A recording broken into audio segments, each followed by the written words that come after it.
Wager Talk Today host Teddy Covers and the Prez are the perfect odd couple. And since you can't have one without the other, we decided to turn it into a promotion. With daily baseball and the NFL and college football in action this week, there is no better time to get on board with both Teddy and the Prez, and why not do it with one big discount? The promotion is simple. You can't get Teddy without the Prez or Prez without the Teddy, so if you buy a 3-day all-access pass from one, you will get a 3-day all-access pass from the other for free. To redeem this deal, just go to either of their pages at Wager Talk, purchase the Odd Couple Special, and lock in both Prez and Teddy for 3 days for the price of one. This offer expires when the Broncos and the Seahawks kick off on Monday Night Football, so act fast and take advantage of the Odd Couple promo.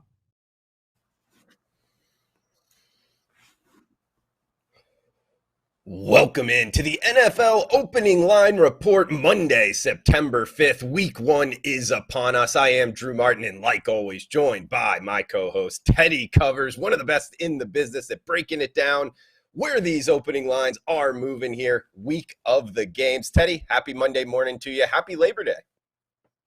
So it's a fun week, isn't it? Yeah, it's a lot. Today's a fun Monday. Exactly. Yeah. We get to talk about all the games that actually get played this week. These are games we talk about all summer. And in terms of today's show, I'm going to do we're going to go brief down a little recap what we did last week. We're going to talk about my powering number. We're going to talk about where the lines have moved and where we think they're going to move. But a lot of today's show is going to be Q&A. So if you have any questions about any team, put them in the chat.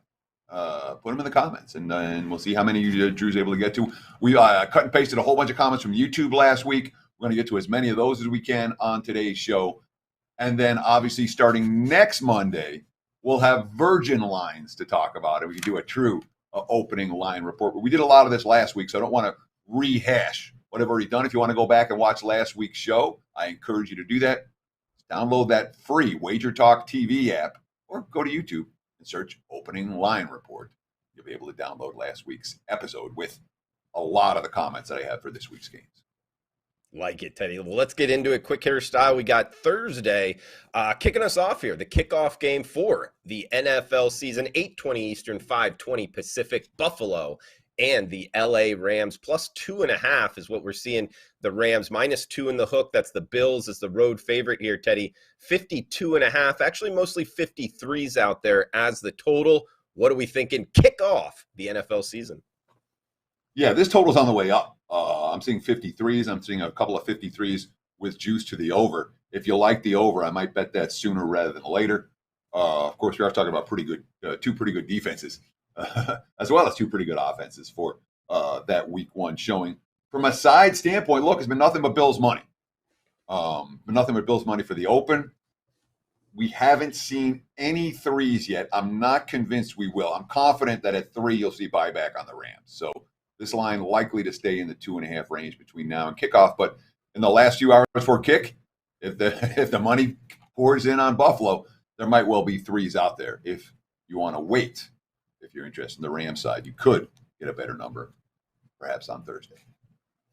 Teddy, heading to Sunday, September 11th here. I didn't realize it's actually going to be a 9/11 anniversary. And the first game up in New York here, the New York Jets hosting the Baltimore Ravens. 1 o'clock Eastern, 10 a.m. Pacific kicks here, guys. We are seeing the Ravens, Teddy, -7 as the road favorite. Bought up from an opener of -4.5 is what I'm seeing at the Wager Talk live odds screen. 44.5 being the total. So Ravens -7, 44.5 here, Teddy. Yeah, and I'm still seeing it listed as Zach Wilson has a chance to play in this game. And if Zach Wilson does play in this game, there will be some buyback for the Jets. I don't think it closes 7. It might well go down to 6.5. The wise guys will put some money on the Jets if Wilson's able to go. Now, I don't know that anyone thinks he's going to play, but there's a chance that he might. So that's something to be aware for this. And obviously this was, 4.5, 5 over the summer, got bet up to 6, and now we're seeing 7s with Baltimore. Certainly Harbaugh's got a pretty good week 1 track record. My powering numbers, I got the Bills -1 in LA against the Rams. I've got Baltimore -5 against the Jets, although that's a Zach Wilson powering. I haven't re-power-rated the Jets. I don't know who's going to be the QB, but obviously if Flacco is playing beside Wilson, my powering number would probably be more like 6, 6.5, which is the market's a little bit higher than that now that it's 7. The time to bet Baltimore was over the summer. I put out a free play on the Ravens in like June or July. saying this line ain't going to be there. The only reason to bet it now is because it ain't going to be there. And it's not there now, obviously, with sevens across the board, 44.5. Wouldn't be surprised if we see some under money in this one. This total split right now, 45, 44.5. Especially if Flacco plays, we would expect a more dink and dunk game plan. The New York Football Jets against a pretty good Ravens defense.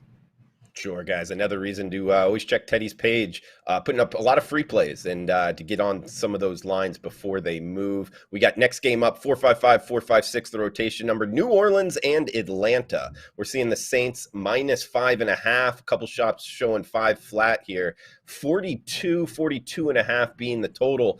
These two teams, like we talked about last week, Teddy, don't like each other. Fan bases don't like each other. But New Orleans on the road in the ATL here, Teddy. Yeah, again, my powering numbers are a little bit stale right here. I have not adjusted them. I save my next adjustment till after week 1. So these are probably a little bit stale here, but nonetheless, my number's only 4 for New Orleans, and I'm not particularly high on Atlanta. But the Saints had a injury-riddled preseason, I'll just say. I've got concerns about the offensive line right now for New Orleans a little bit, which is not something I expected. And,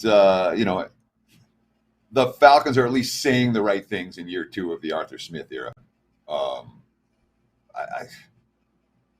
There's a lot of negativity towards Atlanta, and understandably, why, from a roster standpoint, that's not the most well-built roster in the NFL. Well, the Falcons finished with the worst record in the league. They're being priced that way. Certainly, this line is showing it. My number again came out a little bit shorter on that. We'll see how much fight Atlanta has from the get-go. I wouldn't be surprised if they're slightly of an overachiever ATS early on, but that said, this is not a game I'm going to play.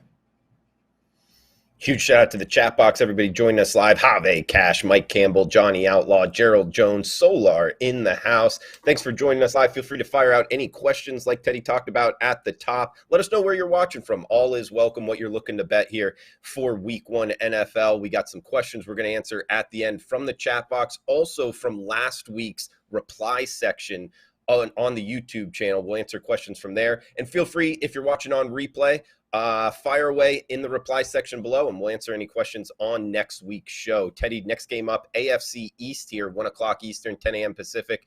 New England Patriots, Miami Dolphins. Miami Dolphins -3-point home favorites, 46 or 46.5 being the total in Miami Gardens. Yeah, I mean, this sat around for 3 months at 2.5, and last week around this time, maybe it was last Sunday or last Monday, the market said those 2.5s, we're going to buy them up right now, and a lickety split, 2.5 to 3 across the board. This total was bet up as high as 47 with nothing but over money. Since it hit 47, there's been some under money. 46.5, 46.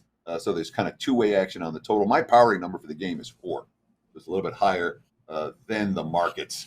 And in talking to people around town, Miami sure sounds like and feels like a popular side.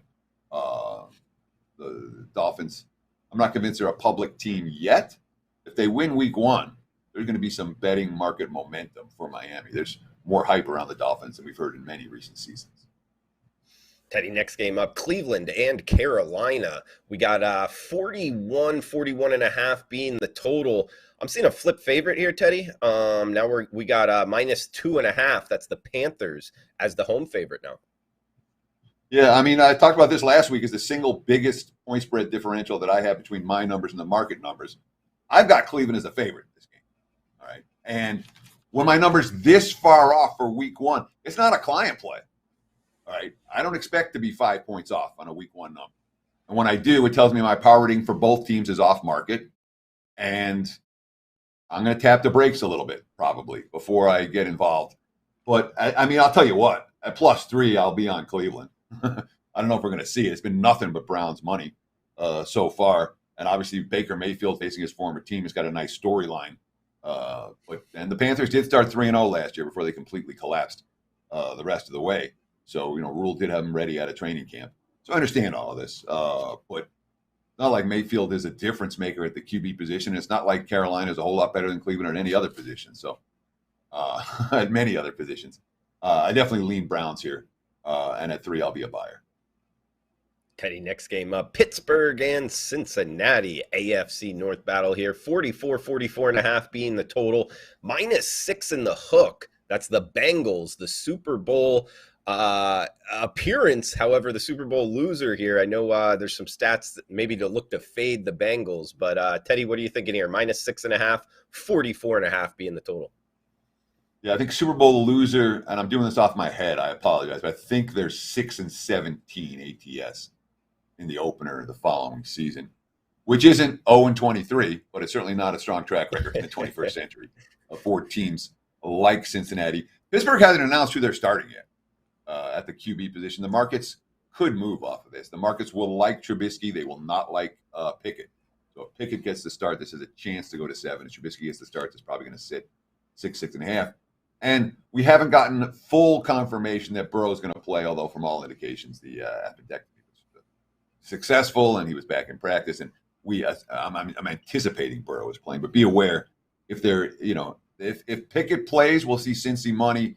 If there are any issues with Burrow this week, we'll see Pittsburgh money. That's what's likely to move this number between now and kickoff.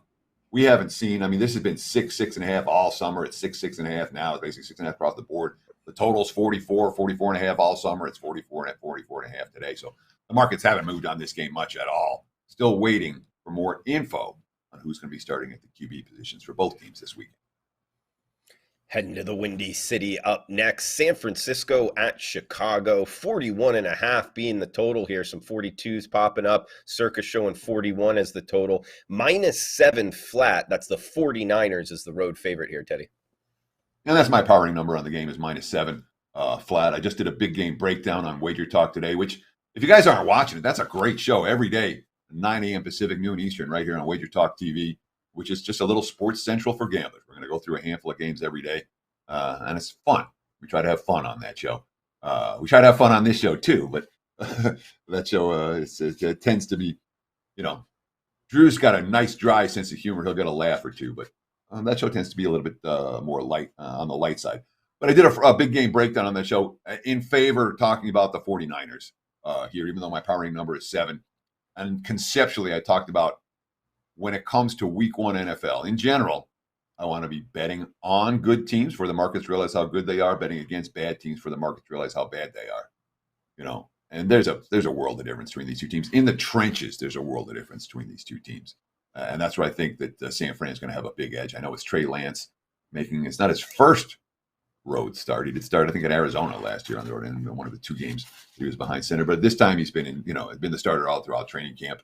And while the markets are concerned about Lance a little bit, which is why this number is only sitting at 7, there's certainly a thought process that one team's going to dominate the trenches here, and that team ain't the Bears.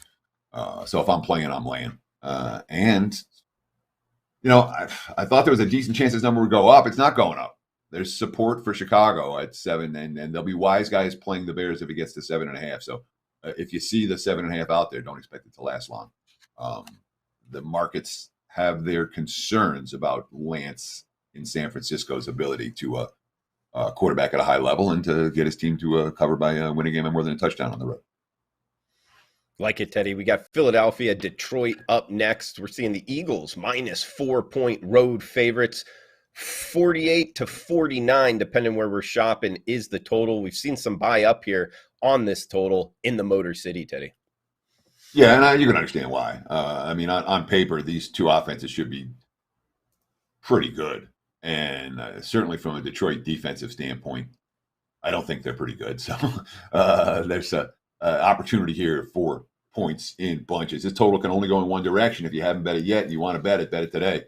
There's still 48s out there right now, and I would anticipate this total closes 49 or higher. There is a fair bit of support for the over already. I got Philly power rated high, and I still have this number less than a field goal. But in my mind, this is a bet on versus a bet on. 2 teams I'd rather have my money on than against. And the markets are showing that. We saw a lot of Philly money early, and then we've seen a fair bit of Detroit buyback to bring it right back to where it started at 4. So not anticipating a big move on the side here. We could see some more over money. We got Indianapolis and Houston up next. We're seeing Indy -8. There's one shop showing 8.5 offshore. 46 being the total here in Houston, Teddy. Yeah, there's a book in Vegas with 8.5 too. I wouldn't be surprised if we see some Colts money. It's not like there's a bevy of bettors that are just waiting to bet on Houston right now. A team that that we talk about Atlanta as being one of the worst teams in the NFL, and people talk about them to have the worst record. The Texans are certainly in that category. That being said, none of the Colts had a good preseason. There were issues with the offense. Not like Matt Ryan is, there's kind of this thought process going to be seamless for Andy, bringing in another QB. And check out Frank Reich's track record, first couple of weeks of the season. In this point spread range, he hasn't been particularly good. So, it's been sitting in this range all summer, 8.40. We've seen a little bit of over money, but the line's been sitting at 8 all summer. If it goes anywhere, it might tick up a notch, 8.5. I don't think it's coming down, but it's not going anywhere. We've seen some over money. I'm not convinced we're going to see a whole lot more. Teddy, next game up, we're heading to the nation's capital, 1 o'clock Eastern, the final 1 o'clock Eastern before we hit the 4 o'clock Eastern slate. Jags at the Washington football team, now called the Commanders, minus 3-point favorites at home. That is Washington, 44 being the total. Teddy, what are you thinking here? Jags at DC. Yeah, my powering number came at 2 for this game, so it's shorter than the market number. I don't want to lay any points with Washington, and the markets didn't want to lay any points with Washington. That's why there were 3.5s and 4s earlier. Those are all gone. But at the same time, I'm not convinced anyone wants Jacksonville at anything less than 3.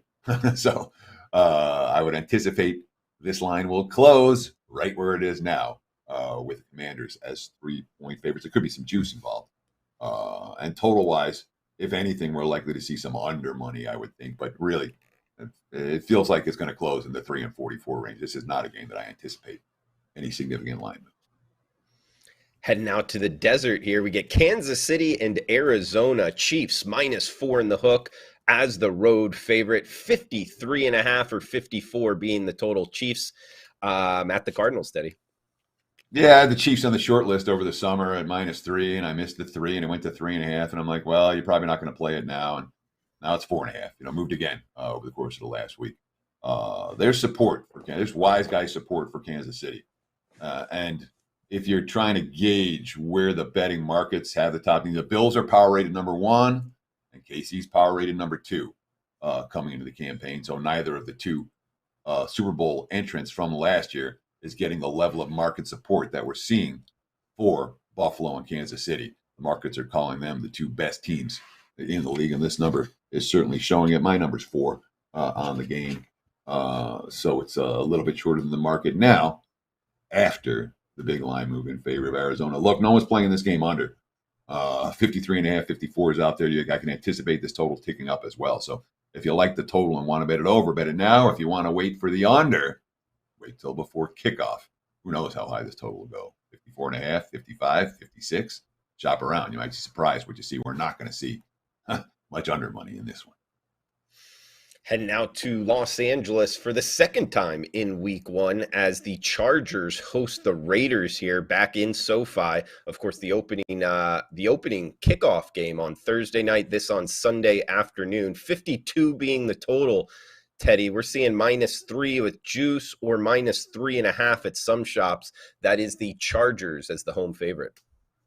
Yeah, my powering number came higher. This is one of the bigger differentials between my number and the market number right here. But this isn't one like Cleveland, Carolina, where I'm not confident in my rating. I'm confident in my ratings for these two teams. But the matchup itself, divisional matchup in week 1, you take underdogs. Underdogs in week 1 in division have been a very good bet. And certainly when you talk about the Chargers as favorites and the Raiders as a team catching point, it's hard to line this game more than a field goal. I understand they're 3.5, which is where it's been basically all summer. So even though my powering number says it should be higher, this isn't a game where I'm running to the window to bet the favorite, even though my powering number says that I should. Where's it going? It's going nowhere. 3.5 this line. And I mean, I don't anticipate, let's call it 3 and 3.25 right here. 3.25 when you factor in the juice off the 3 or the 3.5 at even money, but maybe 3.3 this line is. It's going to stay in this range. I don't anticipate Raiders money pushing it anywhere other than 3, and I don't anticipate enough charges money to get it off the 3. So yeah, 3.5. It's going to stay in that range. NFL opening line report. You're listening now each and every Monday, 10 a.m. Pacific time, right here on the Wager Talk YouTube channel. Again, huge shout out to the chat box guys, all our VIPs in here, the Sports 78, Have Cash, Mr. 24 in the house as well, Raven, Ron. We appreciate everybody joining us live. Please smash the like button if you're liking the content. Feel free to fire out any questions, guys. Now is the time. We'll answer them at the end of the show. And if you're watching on replay, feel free to fire away below in the reply section. We'll answer them on next week's show. Making our way down the list. A couple of games left here, Teddy, before we get to the question part of the opening line report. We get the Packers and the Vikings up next. We've seen a little bit of Packers money here. Saw it open -1. It's now -1 in the hook, -2. 48 being the total. Green Bay at Minnesota, Teddy. It's not getting a 3. It's not getting a pick 'em. Green Bay is going to close in this short favorite range. It really is that simple for this contest. My powering number is what I got the 2 here. 1.5, 2, and that's where the markets have been all summer. And we know people still remember. I don't know how many people remember, but there's certainly the Packers came out of camp last year and they were not ready. Week 1, they got blown out, lost 38-3. They have a brand new receiving core. There's not a bevy of money coming in on Green Bay for this. It's not going to get there. At the same time, the Packers are going to go off the favorites. So bigger line moves. I don't expect one in this game. Total sitting at 48. We've seen a little bit of under money. Maybe we see a little bit more. I think people like Minnesota's defense a little better than a year ago, and people are concerned about Green Bay's downfield passing game with the receiving core that's basically brand new. So a little bit of under money. We could see more. 477-478. New York Giants, Tennessee Titans here, Teddy. 44 being the total at most shops. Seeing the Titans -6. Some 5.5s up there as well in Nashville. Yeah, this is a wise guy special. This is the Sharps have made a statement on this game as much as any. They like the Giants plus. I think they don't like Tennessee. is the bottom line with it. My powering number in the game was 6. So I can certainly understand why, the early numbers for, there were 6.5s and 7s out. Those have all been taken out. But Tennessee is not a team that had a great close to last year. They're not a team that's had a great preseason. And there's certainly some anti-Titans sentiment among the sharp money in the betting markets. They've been taking a lot of bets against Tennessee, not that many on. So wise guy special. I wouldn't be surprised if this one keeps dropping. I'm not convinced that it will, but let's put it this way. It's not going back up. If you want the Giants, +6 is the best you're going to get, I would expect, barring injury. Sunday night game, Teddy. Tampa Bay, the Bucks at the Dallas Cowboys. Big game here in terms of just eyeballs, fandom, big names at the quarterback position. -1.5. That's the Buccaneers. There is a -2 out there as the short road favorite. 50 being the total in Jerry's world, Teddy. And that was my number, was -2 for Tampa for this game. From a side standpoint, there's not a whole lot there for me. From a total standpoint, it's definitely worth noting. This game is taken under money for Sunday night game between Tampa and Dallas. So the wise guys are like, we don't want the public to come in here and bet it up, and we'll bet it under later. Like, we better get these numbers right now. There is sharp money on this under. And you can understand why. Both teams dealing with significant offensive line concerns, as significant as any two teams in the NFL in terms of where they came into camp and where they are right now. Big concerns for Dallas and for Tampa. Can't protect the QB, you ain't getting a 50. Under money is poured in. We might see some more. Teddy, the Monday nighter here, we can hit it quick. We'll have a chance to hit it on next week's show as well. Denver at Seattle. We're seeing Seahawks +6.5. Denver anywhere from -6 to -6.5. 43 being the total in the Pacific Northwest. Yeah, my number's only 5 for the game, so it's a little bit shorter than the markets. And look, this game reminds me, at least as of now, we're still a week out, but if you're paying attention to the college football betting market today, there's a game between Georgia Tech and Clemson. And I've been around town all week. I was out and about all week this week. I didn't meet one person that made a case for Georgia Tech in that game. Every single, the wise guys, the public, the bookmakers, everyone you talk to, Clemson's going to kill them. This is that game, all right? You go around, talk to 100 people today, 50, 20, I don't care. Find me someone that likes Seattle. Find me one person that likes Seattle. I haven't found one. I might like Seattle by kickoff, especially if I'm getting +7. Like it, Teddy. Yeah. Zig when everybody's zagging. Sometimes in this business, that's the best thing to do. Teddy, we got some questions here, a bunch of them we got to get to. Is there anything else you want to shout out with the week 1 slate? No. And again, for today, I don't have the coaches' quotes that I normally have on week 1. We don't have the stats off of last week's games. We can't talk about market row reaction, and we don't have look-ahead lines. Next week, we have all of that stuff. We got look-ahead lines for week 2. We have coaches' quotes. We have stats to look at. We have market overreaction. So this show is a different show today than what you're going to see for the rest of the season. So but that being said, let's do what we do, Drew. Whatever questions we got, I'll do my best to answer them. Although I haven't prepped for any. I cut and pasted a bunch of them and sent them over, but I didn't really prep for them. So we'll see how it goes. Yeah, we appreciate everybody asking the questions in the reply section from last week's show. We got a bunch of them. We're going to answer them here. Hit the chat box as well. So fire away, guys. Any questions, NFL betting, anything that's kind of top of mind, all is welcome. We got the Sports 78 saying, what is the drop-off from Jimmy G to Lance? ? Hard to say, but Lance has more upside.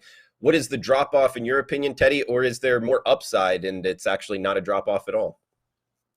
The markets are saying it's maybe a half point, if that. The markets aren't high on Jimmy G, and they're very high on Kyle Shanahan's ability to prepare a quarterback. So for week 1, where Lance is, he's not a true rookie, but where he's essentially a rookie, maybe a half point adjustment. I would think there'd be no adjustment after week 1 at all. And I mean, when I'm saying maybe a half point, I literally mean maybe a half point. The markets are saying the 2 quarterbacks are even, and in a week or 2, the markets might be saying Lance is a whole lot better. Might be. We got Spin My Head saying, best show on the internet, hands down. Kudos, gentlemen, and let's have a great NFL season. Thanks for that shout out there, Spin My Head. Izzy saying, I hail to you, Teddy. Thanks for the secret mosaic message. Keep them coming. Is that a little inside joke? The secret what message? MASONIC. Oh, Masonic. Yeah, it's not an inside joke. It's like the Masons, or like the secret group from the 1700s and the 1800s who had the secret societies. Yeah, I'm not a Mason. But yes, thank you. We appreciate. Look, man, these comments are great. Thank you, guys. I try. This is, I do a ton of shows. This is the best show that I do. I put everything that I have in the NFL into this show every single week. So I appreciate all the kudos. The only thing we ask, all right, I'm not asking anyone to buy my plays, not asking anyone to do it. The only thing we ask, if you like the show, tell your friend. That's it. And I'll ask one thing, maybe just smash the like button and leave a reply. That helps us out in the algorithms as well on YouTube. We're trying to grow this, guys. So like Teddy said, tell a friend, smash the like button, leave a reply, let us know you're watching. Where you're watching from, all of that is welcome. We got next question here, Austin Snow. You guys talk a lot about sharp and square books. Do you make most of your money at the recreational books since it seems they have the worst line? So it's not about the worst line. Right, that concept, and I love the question, but you're not thinking about it right. The square book is going to have the book that caters to recreational players is going to have the worst line. They're going to have the best line for some games.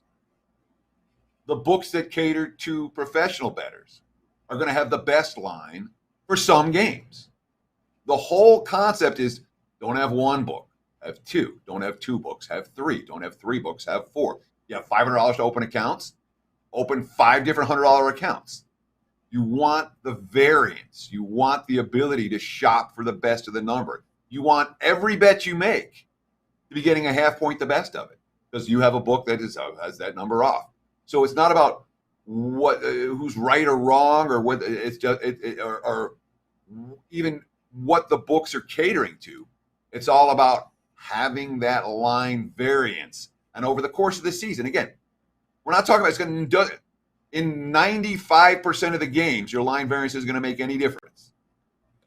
But if you can turn 1 or 2 losses into pushes over the course of a season, and 1 or 2 pushes into wins over the course of a 17-week season or 18-week season, it makes a surprisingly big difference on your bottom line.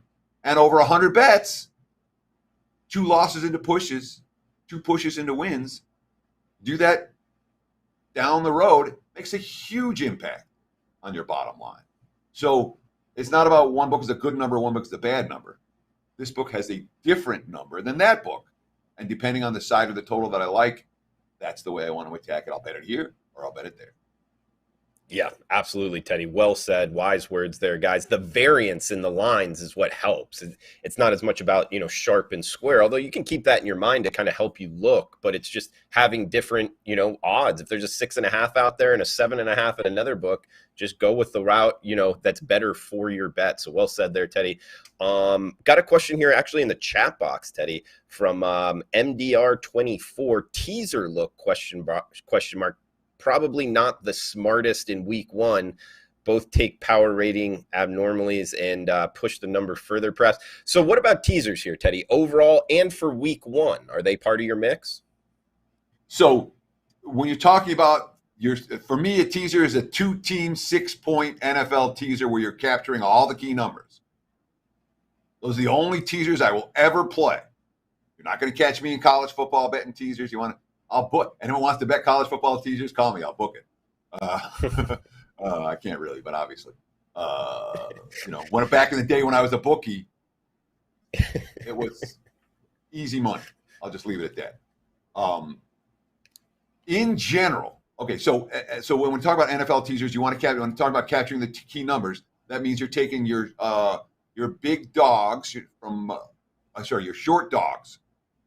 2.5 point, 2, 1.5, 1 point dogs. You're teasing them up to a touchdown or higher. You're taking your bigger favorites, -7.5, -8, -8.5, -9. You're teasing them down to under a field goal. That's how you capture all the key numbers. If you do that every week, you'll make money. If you just find those particular games in the NFL every week, it's a long-term positive expectation type of wager. That said, teasers work best when the lines are tight. When game after game comes down to one play for one team to cover or the other team to cover, because that's when both sides of the teaser can cover. And if you're talking about when the NFL lines are at their quote unquote tightest, it's not week 1. It's not week 2. Really, week 3, week 4, right through about week 14, week 15 is central teaser time every week. Week 1, going to be a handful of games where we're just wrong about these teams, and those are teaser killers, and those are our concern. So I wouldn't argue with some. I mean, look, there's great teaser candidates out there. Whether you want to tease the Vikings up to 7.5, which you can easily do. Whether you want to tease the Panthers up, the Browns up to 8.5. That's certainly a game that fits into a positive expectation teaser category. If you want to take San Fran down to a point, or Baltimore down to a point, or Indy down to 2. Those are all standard teaser that are going to be in a ton of teasers this week. Those are the wise guys who are going to play it. Week 1, I don't play many of them. I really don't. I don't trust the lines to be tight enough for me to lock in on these. But there's certainly great candidates out there for teasers this week. It's just not what I personally do because I like to wait a couple weeks. I want those lines to be as tight as a drum because that's how you make money with teasers. Make money when the markets are right, not when they're wrong. In betting, straight betting, you make money when the markets are wrong. In teasers, you make money when the markets are right. Yeah, very well said there, Teddy. I mean, it's just week 1, guys. There's more variance in where the games will finish from what the point spread says because there's less information out there, and so both for the odds makers and for the bettors. So therefore, it's kind of, at least in my opinion, not as advantageous to be a teaser better. It's better straight, and it's also better lower volume, I would say, guys, just because there's less information out there. Yeah, go ahead, Teddy. Yeah, just one thing. Many of the professional bettors that I know are locked in and loaded on a bunch of teasers this week, and I gave you a lot of the sides that I've got. I gave you I think there's 5 sides that I talked about that Baltimore is being teased, Cleveland is being teased, San Fran is being teased, Indy is being teased, and Minnesota is being teased. Those are the 5 that really, and Dallas too, as well, from the 1.5 to 7.5. Those are all games that are in many professional bettors teasers portfolio this week. Not mine. We actually have a good follow-up question here. Kevin Hoot, thanks for the question in the chat box. Wouldn't the lines be tightest now since everybody had all offseason to be sculpting these lines? Kevin, I'll say this for college football. No, I would say definitely not, because you're having to rely on the blog writers, other people's opinion to make your bets rather than what you're watching. Although in the NFL, is it different, Teddy? Would Kevin actually be onto something here? Well, so the NFL has the preseason games, which gives you you have more of a sense of what a team's going to look like week 1 in the NFL than you do in week 1 in college. Week 1 in college, every year you get surprised by a good handful of teams. So we'll be surprised by some teams this week. I'm sure we will. At least I hope we will, because I've made some bets on some teams that I think are capable of surprising. But it's with week 1 of the NFL and week 1 of college. When we say the markets are tight, certainly from a week 1 standpoint, they are. But when we're talking conceptually here, we want to think about what are these teams' power ratings going to be in November and December.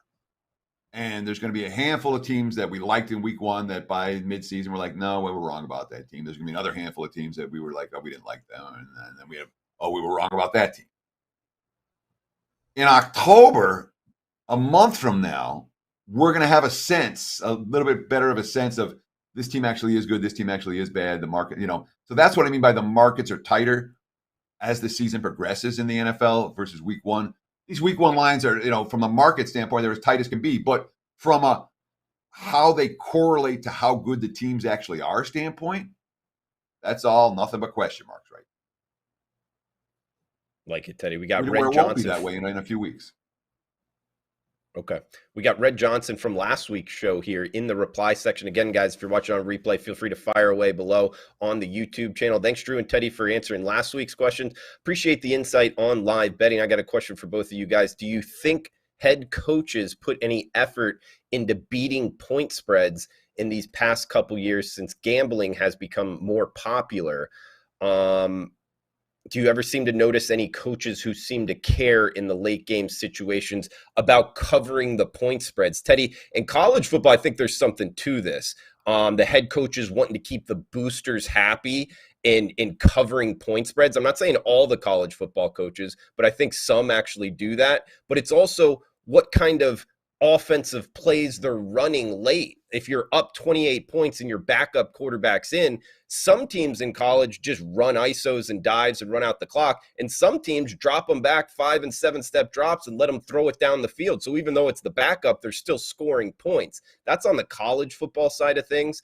I'm not sure if you have anything on that. And also to Red's question here in the NFL, are there any NFL head coaches that care about the point spread in your opinion? So you answered that question as well, better than I could. Nailed it. In the NFL, there's not a coach that I've ever seen that cares about the point spread. Ever. They're making too much money. They don't care. And that's not their goal, is to cover point spreads. They know if they win the game, the fan base isn't going to be mad. The owner's not going to be mad that they didn't cover the point spread. In college football, it's a huge factor sometimes. Did you see Oklahoma this past weekend against UTEP? I saw bits and pieces of it.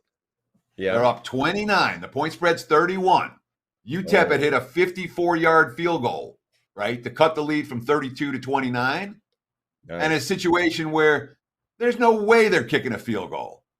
All of a sudden, here comes the field goal unit out, and they try to back up, and 29-point lead became a 32-point lead, and the point spread was 31. All right. That happened because the coach wanted to cover the points. Period. Right. He wanted to boost it. First game, new coach. He wants the booster to be happy. He wants the bettor to be happy. That's why that play happened. At the NFL level, that would never happen. So college, pay attention. NFL, not so much. Yeah, it definitely matters. Like the question as well. We got a few other questions here, Teddy. I want to ask you one. AFC South this season, I have a team circled here in the Jacksonville Jaguars. Going to write it up here as a free play. I just bet it personally. Plus 700, plus 750 available to win the division, Teddy. Of course, we get one of the most highly, prospects at the quarterback position in his first year, or in his second year, first year after having an offseason from being a starting quarterback in Trevor Lawrence. I think there's a lot of question marks in the division. Is that a dumb futures bet? Plus 750 on the Jacksonville Jaguars to win the division. I don't think it's a dumb futures bet. I don't like the line. I want a bigger number than that. I mean, Jacksonville's line is yeah, I know. Jacksonville's lined as what, a 6-win team? Yeah. I want more than 7-1 to ask them to win the division. I just do. That price point is not right for me. I'm with you on the AFC South being a hot mess. All right, there's nobody we like in that division. But in terms of my buy price for Jacksonville, that team's got a long way. I'm not to say they can't do it. And when you have false favorites, all right, I've got my issues with Indy. I've got my issues with Tennessee. Mm-hmm. When you have false favorites in the division, in anything, you want to bet long shots. You want to bet some dogs. So if I'm playing, sure, Jacksonville, Houston to win that division, I'd far rather have either of those in my pocket than one of the favorites to win, whether Indy or Tennessee, both of whom I think are vulnerable. But Jacksonville, don't be. I'm not expecting much out of Jacksonville this year. I'll just leave it at that. Fair enough, Teddy. We got Alan in here. Teddy covers. Tell me that's not the greatest name in sports betting. Big fan of the opening line report. I watch it every week. 52 ? They're not giving much respect to the Bills Rams defense. Teddy, Alan S. with the post here below. And I always thank Rob Vino. Rob Vino's the guy that nicknamed me Teddy Covers, and without it, I mean, not that Savransky doesn't roll off the tongue, but I think it's helped my career. And I will love Rob. I've loved Rob to death for 100 reasons, but that's just one more. I think I talked about it at the top, didn't I? Where I'm like, these are two pretty good defenses, and the markets are liking the offenses. I'm with you in theory. If I'm playing on opening night, total-wise, I would play the under, but there's no rush, man. They keep betting the over. I'm 53.5 popped up right there right now. Could go higher. So, yes, I'm with you. I believe in these two defenses.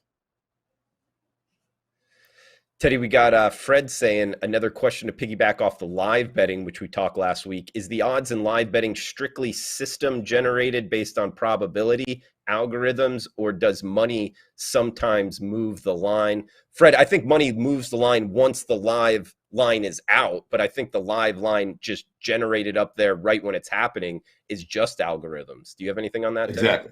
That's exactly how it works. It's for the vast majority of books, the algo is punching out a number, and then the number is going to move based on the betting reaction to it. So the answer is both. But the algo is the algorithm is the bigger of the two factors, certainly. Otherwise, it doesn't change until, like any point spread changes, when someone puts a big bet on one side or the other. Excellent question. Great questions today, guys. Thank you. Yeah. And, I'm going to apologize in advance because we're not like after today's show. There's not going to be a whole lot of questions until after the Super Bowl. Every show we're packed. We got 50 minutes every week, and we are packed in those 50 minutes. So while we have the chance, fire away, guys. Anything you got. I love to take advantage of it. And it's interesting questions. It's not anything that I prep for. It's just what's on people's minds. I love it. Thank you, guys, for sending those, giving us so many questions to talk about.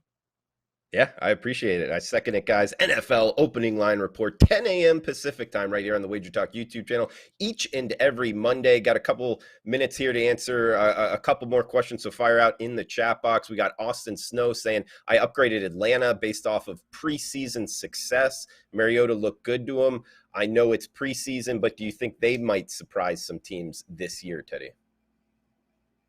So, I mean, I'm not high on Atlanta. All right. It's a team with a chunk holes everywhere. And of course, when you bring in the veteran quarterback and then draft a rookie behind him, it's just the clock's ticking on the veteran quarter. Mariota's clock's already ticking. And one would think that Ritter would be, get his chance at some point. So I'm not convinced. And, Atlanta has a couple of nice skill position weapons. Everyone's talking about Kyle Pitts, and Pitts had a big preseason. But no one was game planning against them. Arthur Smith's a really bright guy, and Falcons might sneak a win or two this year that they probably don't deserve, but that's not a good team. Atlanta's, they've got a long way to go to be mediocre.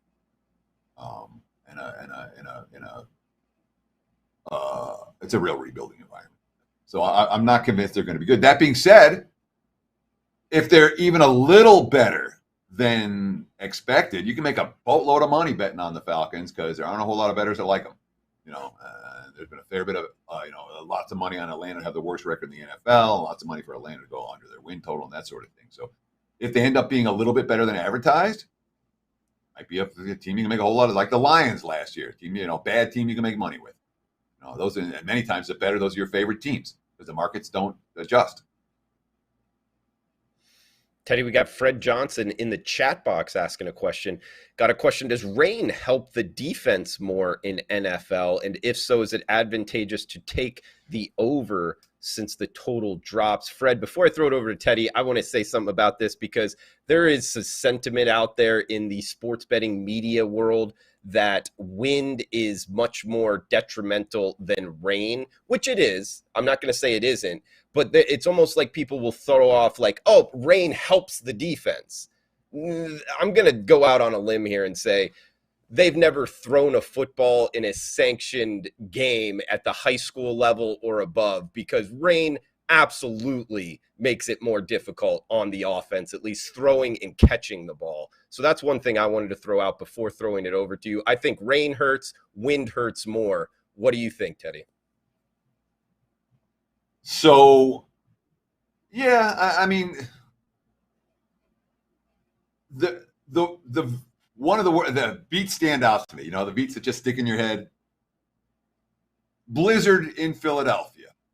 The Lions-Eagles total is at 54. It gets that bet down to 44. Somehow they got a touchdown before halftime. There was like 7 inches of snow on the field. They got a 1 touchdown before halftime. 7-0, and I got under 50. I think I got 52 or 52.5 in my pocket. It was a 10-point move to the under.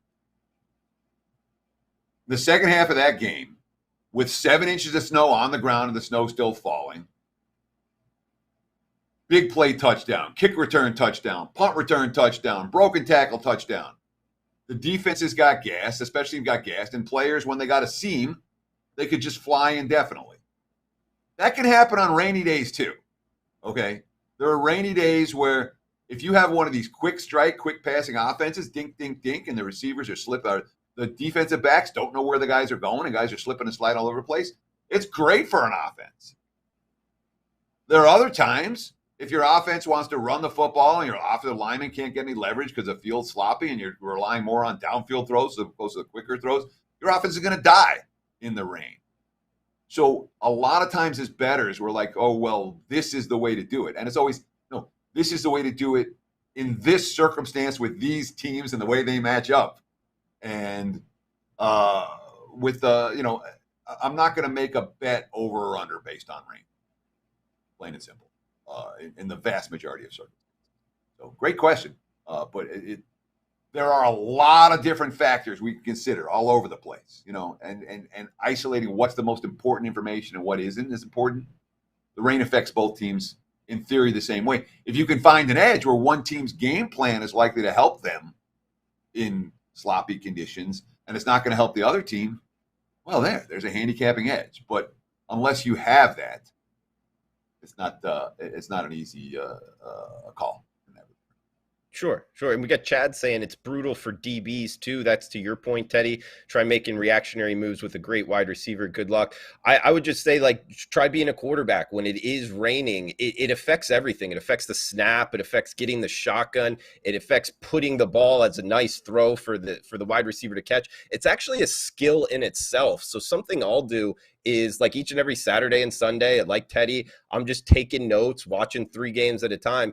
And if that happens, I'll make a note to myself like, hey, this kid can throw the ball really well in the rain. It's just that. And so I remember that in the future. So if there's rain in the future, because it's particular, Teddy, I think it affects some quarterbacks and wide receivers more than others. So the only thing I liked about Josh Allen at Wyoming was that played in the cold, in the nasty conditions. Yeah. I'm like, Josh Allen's a good bad weather quarterback. I show you my note. I mean, like, it's a note I took 6 years ago or something. And I remember it because that showed in college, like, this is a QB who can chuck the ball downfield in bad weather. And that's why Buffalo targeted him. And that's, obviously he's done pretty well in bad weather ever since. Yeah. So, yes. No, well said. Yeah, because it's not only rain, it's cold too. Like, I don't know. I don't want to give out too much, but like one thing, let's say a kid grew up in South Florida playing high school, and he went to Miami, UCF, something like that, and didn't play in a lot of cold games. And then obviously it goes to the NFL and he's in a cold weather. Like, I'm betting against that almost just right off the top, Teddy, because those kids just aren't used to it, so that if you don't play in it enough, it's bet against for me. But Teddy, we're up against it time-wise. Great questions. Fred Johnson, Chad M., all you guys, Johnny Outlaw, Michael Campbell, Oscar in the house as well, Brent Hall. We appreciate everybody. Please smash that like button, guys. We will be back next week, 10 a.m. Pacific time, for a true NFL opening line report. We'll go all the way through the Super Bowl. It's going to be a great season here, guys. Teddy covers, Drew Martin. Please comment below. And like always, huge shout out to the chat box. Teddy, anything here before we shut this down? Guys, thanks for tuning in. Enjoy the games this weekend. Listen, it's week 1. Don't blow your whole bankroll week 1, okay? It's like, I got a bunch of opinions in NFL this week. I expect to win, but I'm not putting my whole bankroll in play. I would encourage you to do the same thing. We all know how exciting it is. But bet with your head, not with your heart. Good luck. That's all I got. Words of wisdom from one of the best in the business, at Teddy_covers on Twitter. I'm on Twitter at Drew Martin Bets. Guys, feel free to shout out any questions to us on Twitter below in the comments. For Teddy Covers, I'm Drew Martin. Wager Talk, get that gear too, guys. Best of luck with your bets. We'll be back next Monday. Thanks for tuning in. Have you ever wanted to create your own handicapping dream team? You can build your own superstar handicapping lineup using our Pick Your Team program at both Wager Talk and sportsmemo.com. Even more exciting, until Monday, September 12th at midnight, you can save 10% off Pick Your Team using coupon code PYT10 when checking out. Dave Koken, Marco D'Angelo, and Ralph Michaels, JM Sports, Joseph D'Amico, and the Rocket Man. The combinations are endless, as you can choose up to 5 handicappers. You start saving once you choose any 2 handicappers of your choice, and you can pay as little as under $6 per handicapper. Who will make up your dream lineup? Go to Wager Talk or Sports Memo, click Pick Your Team, and personally hand select your handicapping roster.